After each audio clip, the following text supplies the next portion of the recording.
Hi, my name is Amy Cross and I teach families all over the world how to save money on groceries. And one of the ways that I do that is by being able to buy in bulk when things are on sale or to stock up on things that I need for my family, especially being a family with allergies. Over the pandemic, I really learned how empty shelves affected what I can make for our family. We are gluten-free when all of my kids are home and have different allergies to preservatives and different things. So when things like gluten-free flour weren't available on the shelf, all of a sudden I realized how important it was to have some back stock here at our house.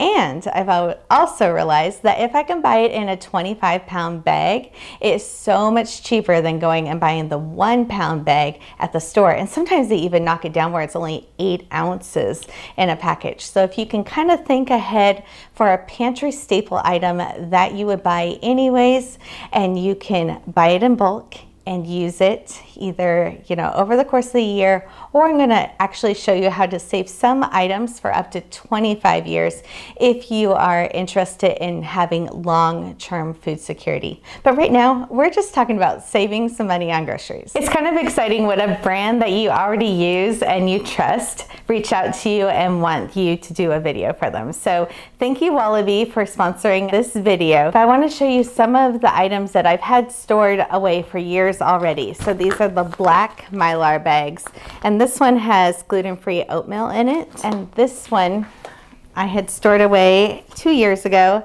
and it has wheat berries in it. You can see with the oxygen absorbers how it makes the bag really tight and it's not loose in there.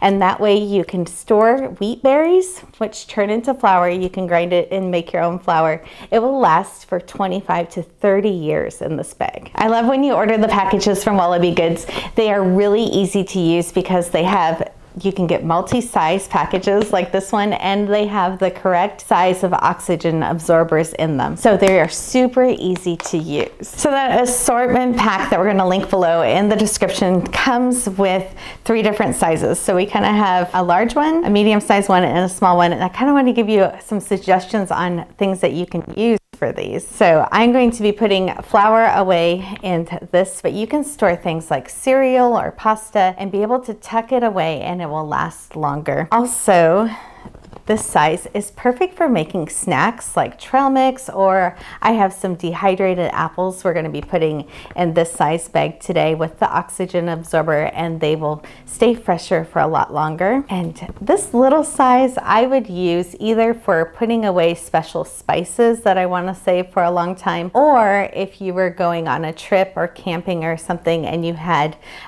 like supplements or prescriptions that you wanted to take with you, you can make your own like daily pack, but this wouldn't get wet or have moisture in it if you were carrying it in a backpack or on an adventure or something. So just kind of thinking outside of the box of how you can use some of these items, not only in your home, but as you're out and about. Okay, for your bags, you heat seal the top of them after you put in the oxygen absorber. So there are 2 ways to do that. You can either use something you already have at home, like a hair straightener, or an iron to seal the top of the bags. Or Wallaby actually has this impulse sealer also that you can put the bag there and close the lever down and it will seal across the whole top at once, which is amazing.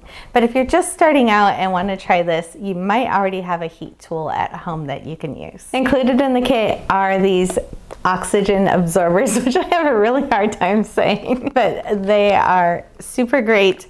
They come in a little tear apart package. I will get as many bags ready as I need to, and one of the ways that I keep them fresh a little bit longer while I'm working on this is I will keep them in a mason jar with a metal lid. I always plan out how I'm going to use them before I open this up. They are different than those little silica packages that you have in your vitamins and supplements and different things that can be exposed to air and they keep things dry. Oxygen absorbers will suck out the oxygen in the bag or in your room. If you notice, there's a little pink indicator, and after they suck up all the oxygen that they're going to suck up, that little sensor that's in the package will turn like a bluish or gray color. I'm not sure which one this is going to turn, but you will know that you've let it sit out too long before sealing it in the package, and then it's already lost its effectiveness. Okay, I have 5 bags prepped and ready to go here with the apple slices in them, and these are great.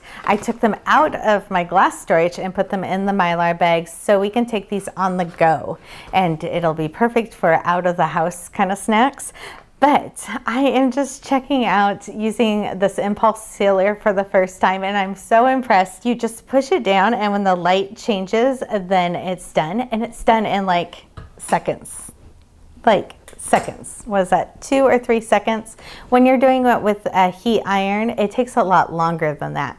So being able to use the heat sealer will mean that I will not waste oxygen absorbers as much. If you are looking to invest into Mylar bags and wanting to do more bulk storage, this impulse sealer was amazing. And one more thing about this, it's not hot anywhere, which I think is really great too. So the only part that might be hot, I'm not going to touch it.